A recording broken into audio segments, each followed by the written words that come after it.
नमस्कार दोस्तों एक बार फिर हमारे YouTube चैनल में आप सभी का स्वागत है। जो लोग नए हैं वो हमारे चैनल को सब्सक्राइब करें, हमारे वीडियो को लाइक करें। दोस्तों, हम आपके लिए सच्ची घटनाओं पर आधारित हॉरर कहानियां लेकर के आते हैं। आज की जो कहानी है वो भी सच्ची घटना पर आधारित है। राघव और प्राची आज ही शहर से दूर एक बड़े घर में शिफ्ट हुए थे। इतना बड़ा घर और ऊपर से इतना सारा सामान, कम से कम एक हफ्ता तो लग जाता सामान जमाने में। लेकिन जोश जोश में दोनों ने एक ही दिन में लगभग 80% काम कर लिया था। बाकी का बचा हुआ काम धीरे धीरे प्राची ने निपटा लिया। पहले दिन से ही प्राची को ऐसा एहसास हो रहा था कि जैसे कोई उसके पीछे पीछे घूम रहा है। जितनी बार प्राची किसी काम के लिए पीछे मुड़ती, अचानक से मानो कोई उसके ऊपर ही गिर जाएगा, ऐसा प्राची को प्रतीत होता था। लेकिन कभी भी प्राची ने इस ओर ध्यान नहीं दिया। प्राची एक स्ट्रांग दिल वाली स्त्री थी। राघव रात को काम के सिलसिले में घर से बाहर जाने वाला था, तो प्राची ने पहले ही खाना बना करके तैयार कर लिया था। प्राची सुबह आराम से देर से उठी। प्राची को याद आया कि काफी दिन हो गए हैं गार्डन में पानी नहीं दिया।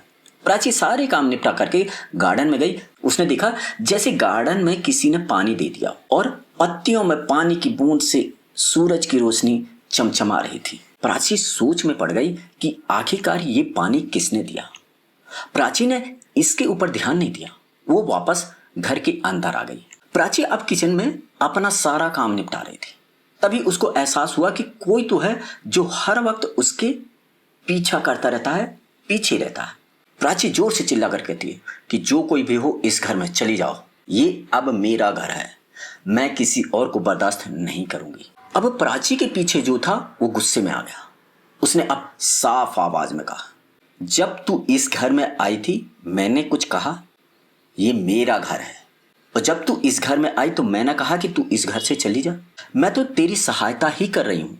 तेरी सहायता के लिए मैंने गार्डन में पानी तक दिया। तेरा कुछ बुरा नहीं चाहा मैंने, और तू मुझसे हमदर्दी जताने की बजाय मुझे बाहर जाने को कह रही है। अब रुक, मैं बताती हूं कि मैं क्या चीज हूं। प्राची ने इसकी किसी बात पर ध्यान नहीं दिया और दोपहर को सोने के लिए कमरे में चली गई। प्राची को म्यूजिक का बहुत शौक था। वह जब भी फुर्सत में रहती थी हमेशा म्यूजिक चालू कर लेती थी। वो हर शाम को वीणा बजाती थी। अब जैसे ही प्राची ने वीणा उठाया और गाने लगी, प्राची के साथ साथ वो आत्मा भी इसी धुन को गुनगुनाने लगी। अब प्राची थोड़ा डर सी गई, लेकिन फिर भी उसने नजरअंदाज कर दिया, क्योंकि अभी तक प्राची को उसने कोई नुकसान नहीं पहुंचाया था। राघव वापस आ गया और प्राची ने राघव को बताना उचित नहीं समझा। प्राची और राघव खाना खा करके दोनों सो गए। रात को फिर से प्राची को कुछ महसूस हुआ। प्राची की कंबल को कोई खींच रहा था। प्राची ने झट से कंबल को खींचा और वापस सो गई।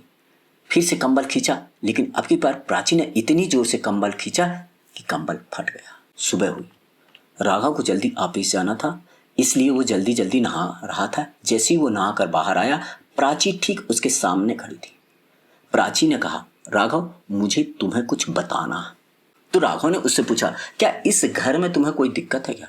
मैंने आपसे झूठ बोला था कि मेरा कोई बॉयफ्रेंड नहीं है। वो मेरा एक बॉयफ्रेंड है। जब आप बाहर जाते हो तो मुझे उसके फोन आते हैं। क्या तुमने मुझसे झूठ बोला? राघव ने प्राची की बांह पकड़कर उसको गेट के बाहर कर दिया। अब प्राची कुछ बोलने लगी। राघव चिल्लाने लगा, निकल जाओ वहां से। तभी रसोई से आवाज आई, क्या हुआ? किसको बाहर निकाल रहे हो घर से? राघव के तो पैर ही खिसक गए। राघव ने पूछा, तुम वहां थी तो यहां पर कौन थी? वो राघव इस घर में कुछ बताना चाहती है, तभी प्राची अपने गले को पकड़ लेती है। उसके मुंह से आवाज नहीं निकल पाती। वो फिर से कोशिश करती है, लेकिन पूरी तरह से नाकाम रहती है। राघव और प्राची को समझ में नहीं आ रहा था कि ये सब क्या हो रहा है। कुछ तो गड़बड़ हो रही है। राघव ऑफिस चला जाता है। दोपहर को घंटी बजती है। प्राची जाकर के दरवाजा खोलती है तो सामने खड़ा था एक पोस्टमैन। प्राची हैरान थी, अभी आए हुए 10 दिन भी नहीं हुए हैं और पोस्टमैन। प्राची ने जैसे ही उस लेटर को खोला, पढ़ने लगी, तभी पीछे से रोने की आवाज आती है। प्राची जो पढ़ रही थी पिछले 10 दिनों और उसके रोने की आवाज से भी भयानक था। उस लेटर को पढ़कर के प्राची तुरंत कुछ लिखने बैठ जाती है और पुलिस को फोन लगा देती है। शाम को राघव जैसे ही घर आता है, उसने देखा कि उसके घर के सामने कुछ लोग थे। राघव थोड़ा सा डर जाता है। राघव जैसे ही घर में पहुंचता, उसने देखा कि प्राची की डेड बॉडी को 2 लोग स्ट्रेचर पर ले जा रहे थे। पुलिस के हाथ में वो लेटर था जो प्राची ने लिखा था। उस लेटर में लिखा था, मैं आत्महत्या कर रही हूं और मेरी सुसाइड का कारण केवल राघव है। इसकी वजह से मैं आज सुसाइड कर रही हूं। पुलिस ने राघव को गिरफ्तार कर लिया और आखिर उस लेटर में क्या था जो पोस्टमैन लेकर के आया था, हम आपको बताते हैं कि उस लेटर में क्या था।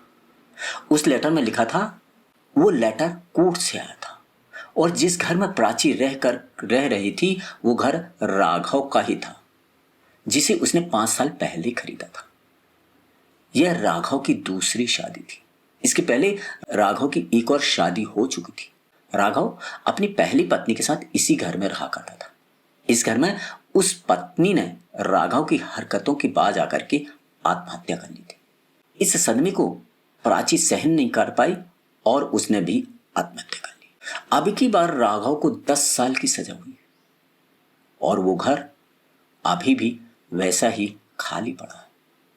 उस घर के पड़ोसी कहते हैं कि पहले तो एक औरत के रोने की आवाज आती थी, लेकिन अब 2-2 औरतें के रोने की आवाज आती है और वो घर कोई भी खरीदना नहीं चाहता।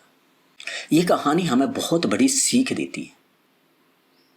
एक झूठ किसी को बर्बाद भी कर सकता है और किसी की भी जान ले सकता है। तो दोस्तों, हमें उम्मीद है कि आपको ये कहानी पसंद आई होगी।